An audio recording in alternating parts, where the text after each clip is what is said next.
श्री गोपाळ कृष्ण भगवान की जय। लीळा नंबर 142। नेवाशाला पाठवून भट्टोबासांची ताप निवृत्ती।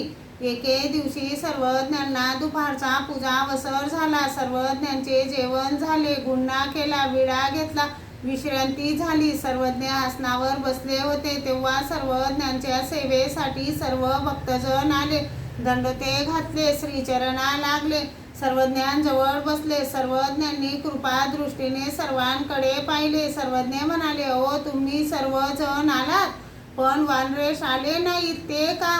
तेव्हा दादोस म्हणाले, जीजी सर्वज्ञांचा वानरा तापाने बेभान झाला आहे, त्याला स्मृती राहिली नाही, स्वतःला सांभाळता येत नाही। सर्वज्ञ म्हणाले, जा पाहू, बोलवा इकडे।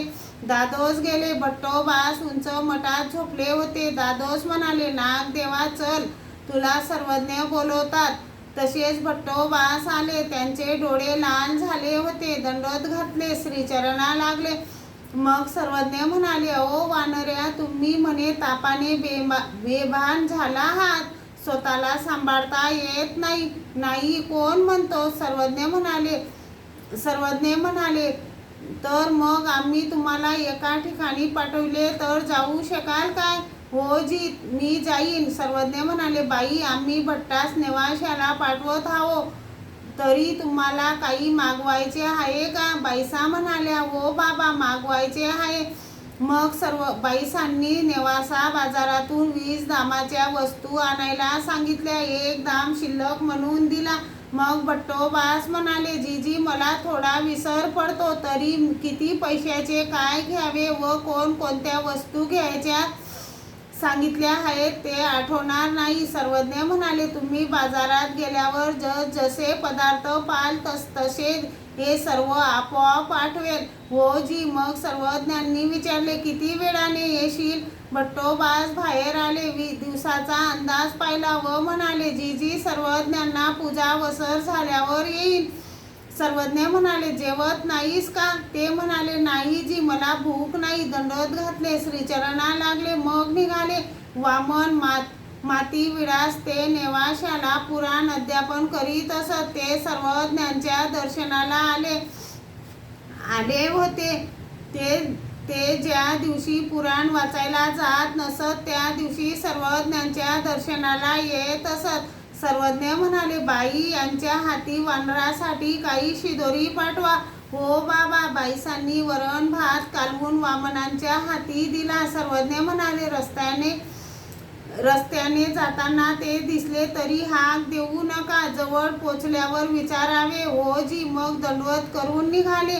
ते भट्टोबासांना रस्त्याने पुढे जाताना पाहायचे, परंतु बोलवत नव्हते, तसेच त्यांच्या मागे चालायचे। भट्टोबास कंड्रेश्वराला पोचले तेव्हा सर्व अंग घामाने चिंब झाले। मग कंड्रेश्वराच्या घाटावर अंग धुतले, ताप सर्व गेला आणि जोराची भूक लागली। मग मनाशी म्हणाले, सर्वज्ञ जेवायचं म्हणत होते तेव्हा जेवलो असतो ना, असे म्हणून निघायला लागले। तेवढ्यात वामन माती विडास तेथे पोचले। त्यांनी विचारले, भट्टो, जेवाल? भट्टोबास म्हणाले, काय जेवू, हे घ्या, जेवा, सर्वज्ञांनी तुमच्यासाठी शिदोरी पाठवली आहे।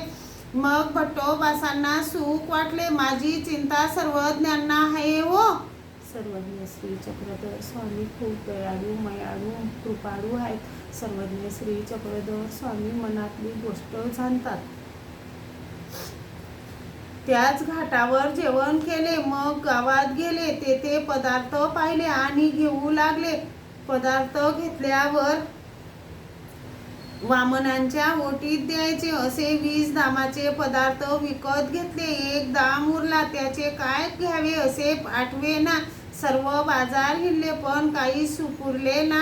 मग म्हणाले, तरी मी सर्वज्ञांना विचारले होते की मग तो दाम गाठी बांधला। दोघे निघाले। ते कंड्रेश्वराच्या देवळापर्यंत वाट लावायला आले। गाठोडे बांधून भट्टोबासांच्या डोक्यावर ठेवून दिले। भट्टोबास निघाले। पुढे झाडी लागली तेव्हा एक वाट देई गावाला जात असे, एक वाट डोमे ग्रामाला येत होती।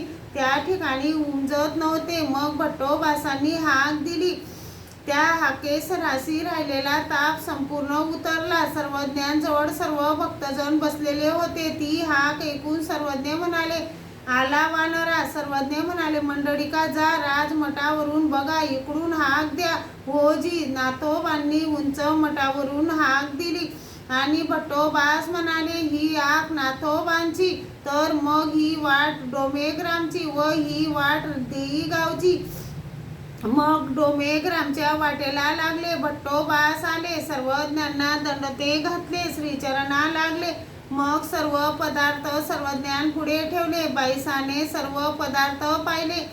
बाईसा म्हणाल्या, बाबा, या वेळेला पदार्थ फारच उत्तम आणि स्वस्त आणले. मग भट्टोबासांनी तो उरलेला दाम दिला व म्हणाले, जीजी, याचे काय घ्यावे हे मला आठवेना. सर्वज्ञ म्हणाले, तुला आठवेना असं नाही, हा शिल्लक म्हणूनच दिला होता. मग सर्वज्ञ भक्तजनांना म्हणाले, अहो, ताप आलेल्या माणसाची कामे अशी असतात का? सर्वज्ञ म्हणाले, तू सदा बुद्धिवंत की हो. श्री गोपाळ कृष्ण भगवान की जय.